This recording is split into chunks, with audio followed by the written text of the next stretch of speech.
Prabowo saat terpilih baru beberapa hari langsung ziarah ke makam ayahnya. Pasti Prabowo juga ingin bahwa sebagai anak kan ingin bakti kepada ayahnya, tentu mengangkat nama baik dan juga legasi yang sudah ditinggalkan oleh ayahnya. Nah, itu mungkin digali, artinya menteri-menteri yang akan diangkat oleh Pak Prabowo juga harus memahami legasi itu, Bang.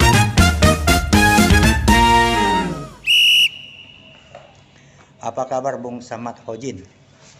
Alhamdulillah Bang, lama sekali nggak pernah ketemu. Luar biasa lama. Sejak tahun berapa kita ingat 2009. Terus sebenarnya intens tapi lama banget ya saudara. Iya. Kita ingat saat 2009, kemudian ya setelah itu tapi sekilas-kilas saja kan, jarang ngobrol. Terakhir ngopi kemarin di kawasan Paling jumpa di Senayan. mall, ya? Ya itu aja. Dengan masing-masing kesibukannya ya. Iya, gimana Bang? Luar biasa. Kita lihat podcast Sabang, wawancara dan ngobrol dengan ritual dengan juru masak Pak Prabowo dan Pak Jokowi, itu luar biasa, itu jarang ditemukan, itu cerita itu menarik itu Bang. Iya, Isang. Ini kita bikin menarik lagi. Bang Samad, apa kesibukan sekarang? Alhamdulillah kami kan saya sebenarnya pernah di grupnya MNC Sindo News, tapi sudah resign 2012 Bang. Repel ya? Ya terakhir Redpel, terus juga terakhir ngelola digital medianya grup-grup MNC. Lalu saya resign, kemudian ingin freelance aja Bang. Kami juga ada lembaga survei Puspol Indonesia, kemudian juga diajak teman almarhum Bang Ican Lembah itu bikin radio Good Radio. Jadi kita produser Good Talk tiap pagi di radio Good Radio di Rasuna Said. Sebagai? Produser dan penyiar juga, kemudian diajak produser dan penyiar juga itu Bang. Ini sebagai orang media ya. Iya. Kan sempat heboh nih dengan beredarnya poster susunan kabinet Prabowo. Iya, sudah banyak beredar ini. Banyak beredar. Tetapi oleh Sekjen Partai Gerindra, Ahmad Muzani, dibantah. Dibilang susunan kabinetnya resminya pasca perhitungan real count KPU. Nah, sebagai orang media, sepanjang sepengamat Anda, bagaimana dinamika dalam susunan kabinet atas presiden terpilih selama ini?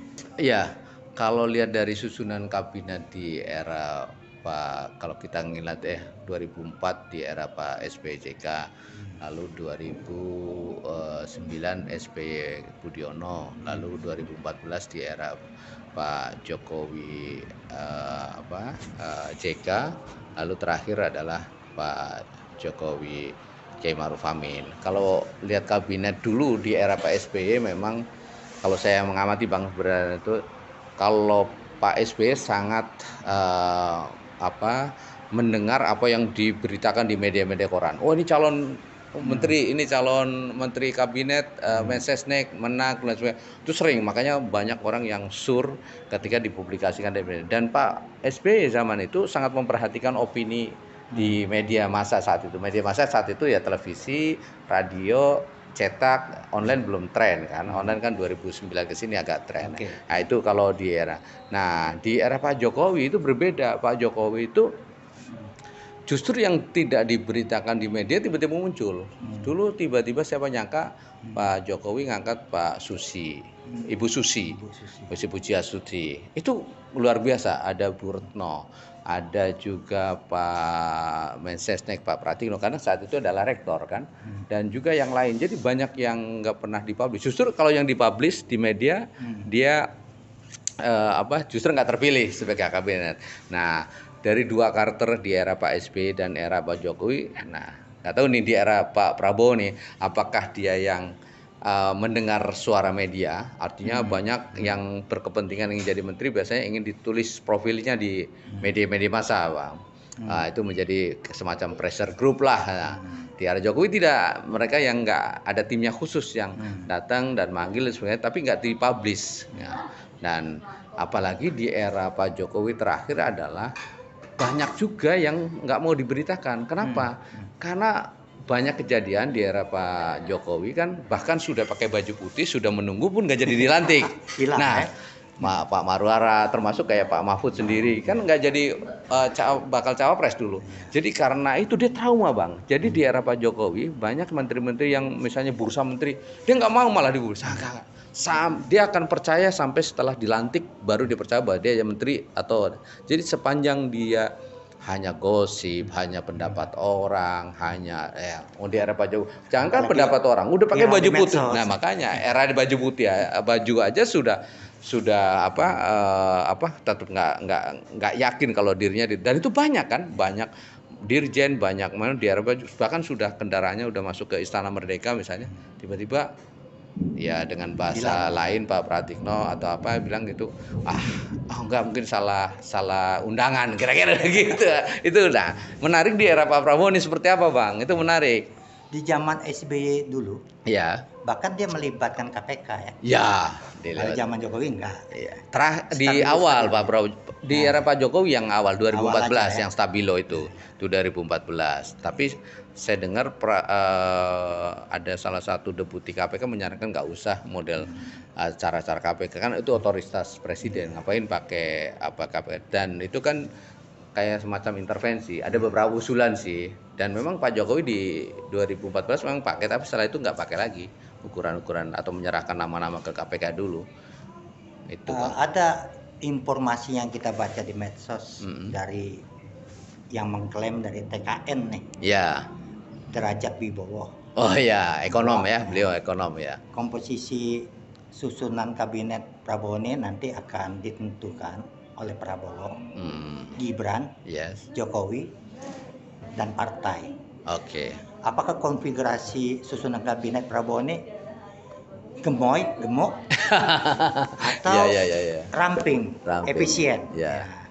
Terdiri dari orang partai dan jaket kabinet orang ahli.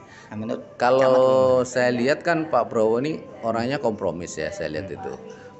Goalnya Pak Prabowo itu persatuan, kalau nggak salah ya. Artinya Pak Prabowo sendiri meskipun pernah kompetitor dengan Pak Jokowi, dia mau kabinetnya Pak Jokowi. Artinya kalau lihat dari makin kesini Pak Prabowo adalah orang yang fokus pada persatuan dan kerukunan. Nampaknya dengan konfigurasi itu semua pengen masuk di kabinet sebenarnya kan, bukan apa-apa kan. Di Indonesia memang secara tata negara tidak ada konsep namanya oposisi, karena kita kan presidensial kan, ada legislatif, ada eksekutif kan, tiga trias politika itu yang mengawasi. Kabinet komisi nggak. Nah dalam perjalanannya kalau kita lihat kan sekarang Pak Prabowo sangat terbuka ya, misalnya kemarin setelah penetapan KPU presiden dan capres terpilih kan Pak Prabowo langsung datang ke sekretariat PKB ya, Pak Muhaimin, lalu juga ditemui oleh Pak Surya Paloh, dan juga ada komunikasi dengan PKS, termasuk komunikasi dengan P3 ya, yang sekarang juga lagi sedang memperjuangkan kelolosan parlemen threshold 4%. Itu juga komunikasi. Nah, termasuk dengan partai PDIP ya, meskipun secara ini tinggal nunggu waktu apakah ada. Tapi prinsipnya Pak Prabowo nampaknya akan fokusnya pada persatuan dan kerukunan, karena goalnya yang penting rakyat sejahtera. Nah dengan komposisi itu nampaknya akan semua diakomodir bang. Diakomodir artinya mungkin tadi sebenarnya kalau kabinet kan hak prerogatif Pak Presiden, artinya Pak Prabowo, bahwa mungkin nanti ada Pak Jokowi, ada Pak SBY, ada juga yang lain, itu partai-partai hanya sekedar usul nama bang. Tapi kira-kira kalau komposisi kabinetnya sebenarnya mungkin tidak jauh dari hari ini, cuma mungkin orang yang masuk banyak karena kan di era Pak Jokowi sudah ada wamen-wamen yang itu masih kosong. Dulu sempat mau diangkat wamen debut, ada wamen sos rencana ada. Kan sekarang sudah ada Mendes, ada wamennya, Menaker ada wamennya, kemudian Menak ada wamennya. Lalu beberapa menteri, Mendagri ada wamennya, dan saya kira Menhan ada wamen. Jadi mungkin taruh di wamen-wamen itu bang.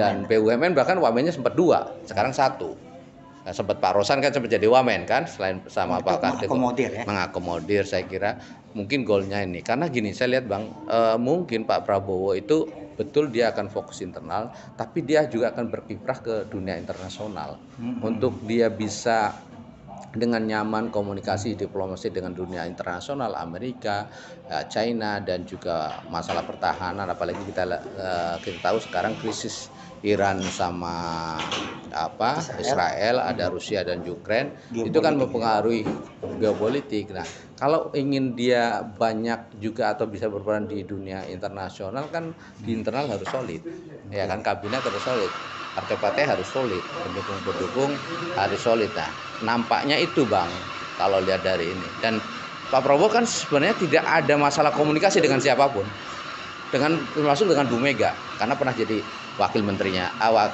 calon wakil presidennya Bu Mega kan. Jadi menurut saya dan sebenarnya masyarakat sebenarnya itu secara ini ya yang penting bekerja deh.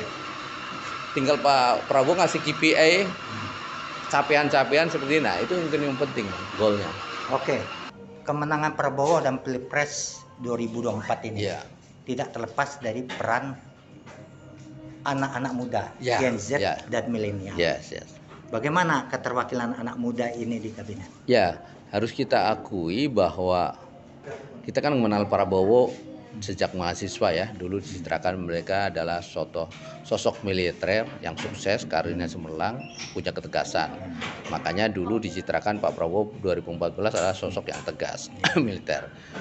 Begitu juga di saat jadi cawapresnya Bu Mega 2009. Lalu di 2019 Pak Prabowo dicitrakan dekat dengan kelompok Islam, Bang.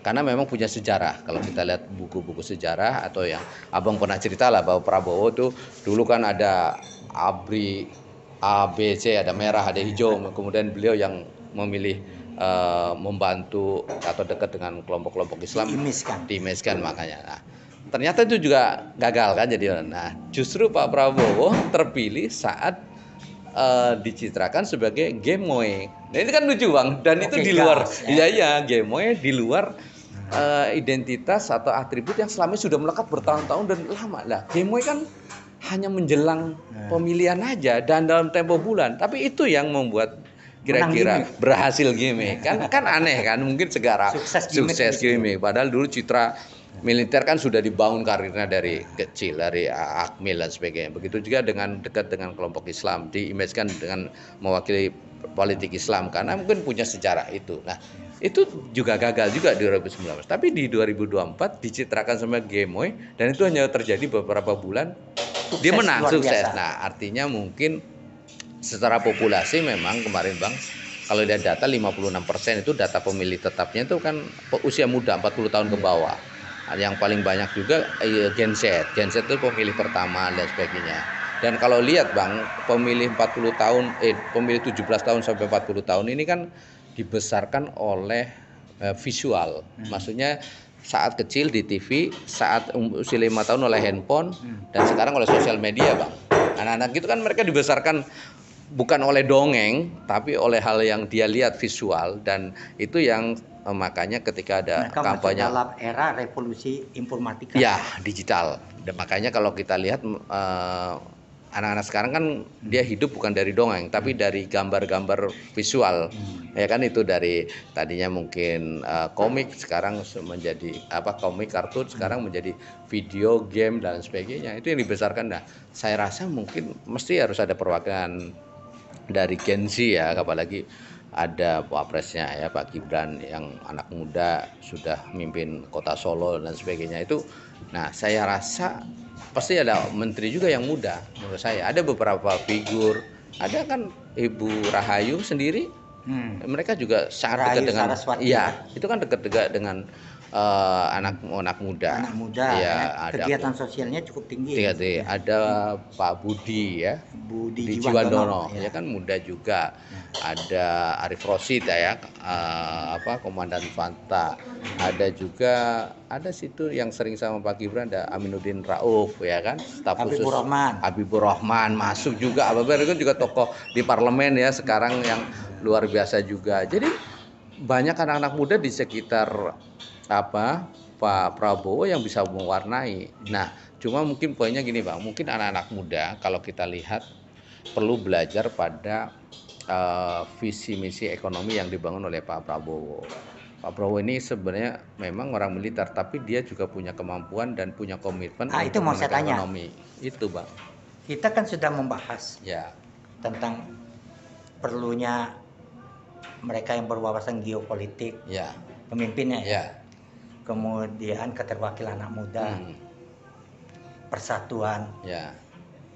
Nah, sekarang nih bagaimana Prabowo untuk mewujudkan ekonomi kerakyatan, membreakdown pemikiran ekonomi Sumitro Jojo Hadikusumo, orang tuanya sendiri. Orang tuanya, begawan ekonom.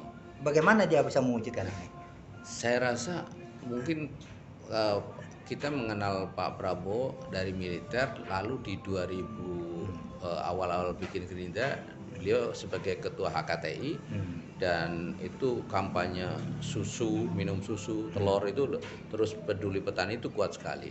Ternyata setelah kita lacak memang beliau punya inspirasi dari bapaknya, Pak Sumitro, begawan ekonom. Dan kalau saya baca sekilas, saya bukan ahli ekonomi, tapi kalau saya baca bukunya, dia adalah salah satu yang mencetuskan ekonom fokus pada pribumi, kerakyatan, dan ada afirmasi action dalam kebijakan-kebijakan yang terkait untuk warga yang dianggap lemah, Pak. Nah, saya rasa saya kemarin teringat Pak Prabowo saat terpilih baru beberapa hari langsung ziarah ke makam ayahnya, ya kan, di Karet kalau nggak salah kan. Sinyal apa itu? Nah, sinyal menurut saya pasti Prabowo juga ingin bahwa sebagai anak kan ingin bakti kepada ayahnya, tentu mengangkat nama baik dan juga legasi yang sudah ditinggalkan oleh ayahnya, yaitu meneruskan cita-cita luhur orang tua. Menurut saya, Bang, kan selama ini banyak yang nggak tergali ya kalau kita lihat. Tapi harus diakui bahwa bapaknya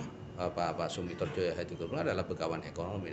Nah, itu mungkin digali, artinya menteri-menteri yang akan diangkat oleh Pak Prabowo juga harus memahami legasi itu, Bang. Jadi sektor ekonomi ini harus benar-benar fokus ya. Yes, ekonomi fokus, apalagi saya rasa sektor pertanian, sektor ekonomi UMKM akan menjadi pilar Pak Prabowo. Agenda utamanya Pak Prabowo nih, sektor pertanian, ekonomi, geopolitik ya, karena beliau sekarang hari ini Menhan. Artinya Pak Prabowo sekarang sebagai Menhan kan sudah punya legasi juga, Bang, komunikasi dengan elit. Apalagi saya lihat respon para kepala negara itu kan banyak yang sudah berkawan. Raja Yordania, Raja Abdullah teman.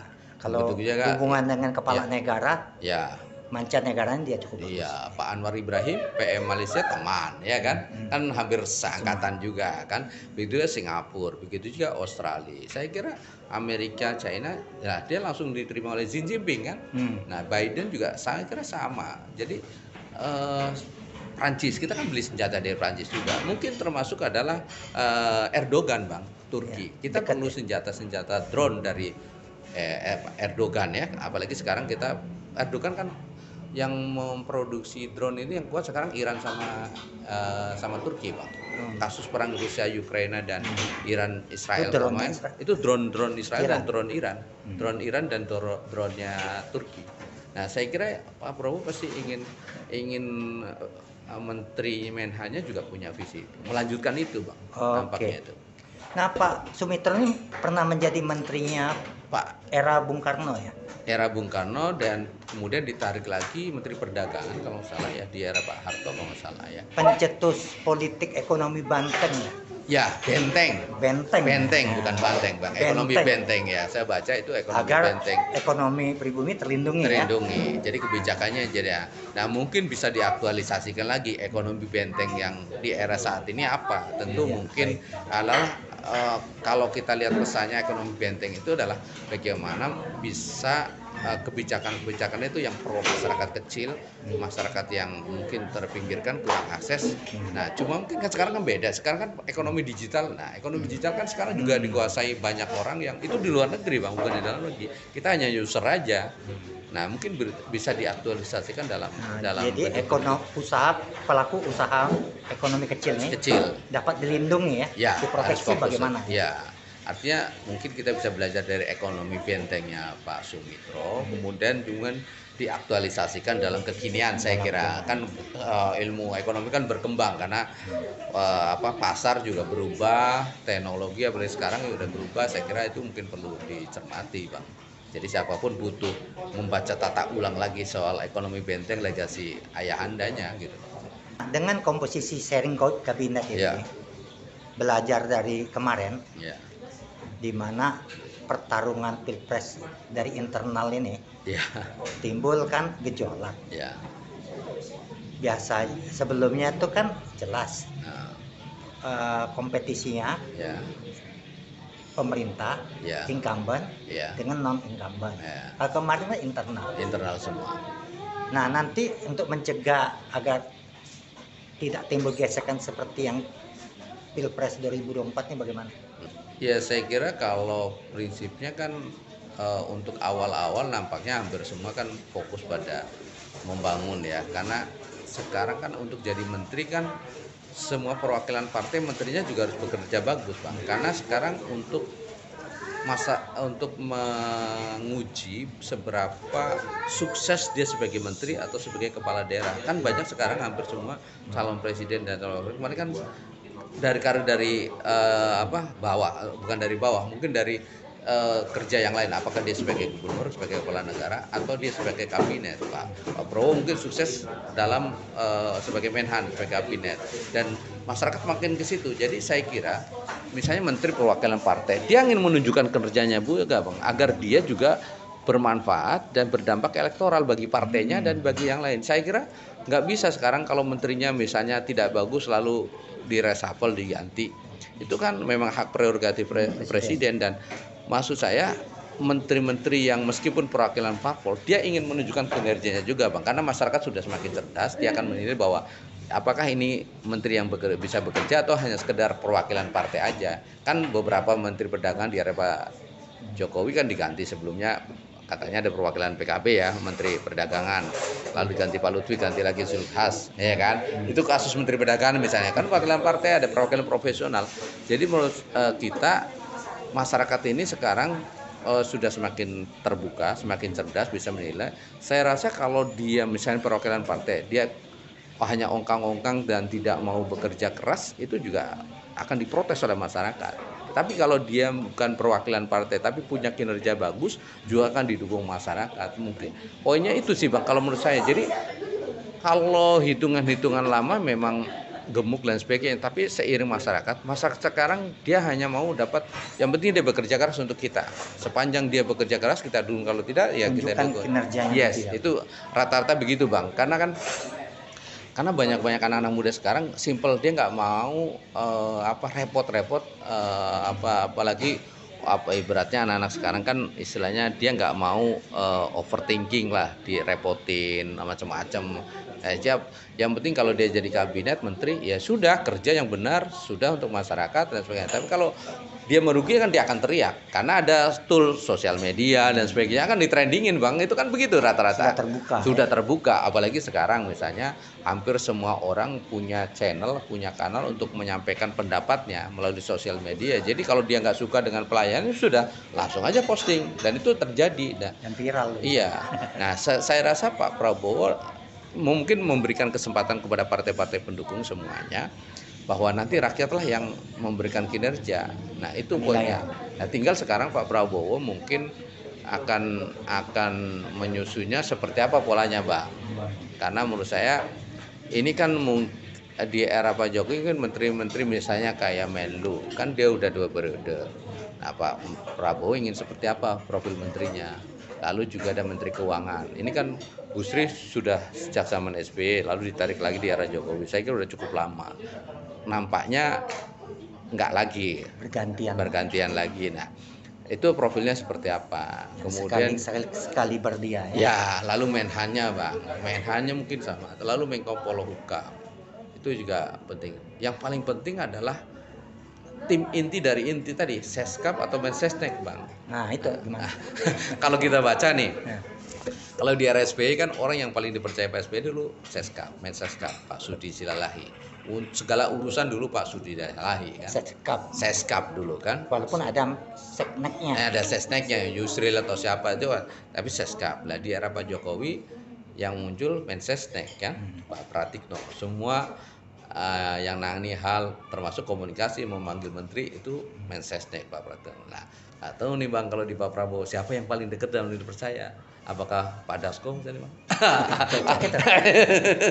Siapa yang harus pintar? Nah, ini bisa jadi kan, karena yang paling dekat, karena dia yang ibaratnya palang pintu pertama Bang. Kalau orang mau buka pintu, bisa menjaga rahasia. Iya, itu biasanya begitu Bang. Soal administrasi. Administrasi nanti ahli-ahlinya lah di belakang. Kan orang Pratikno dulu, Pak Pratikno dulu juga awal-awal nggak paham, karena kan ilmu politik dia rektor, nggak pernah masuk ke pemerintahan. Kalau Pak Yusril wajar pernah masuk pemerintahan.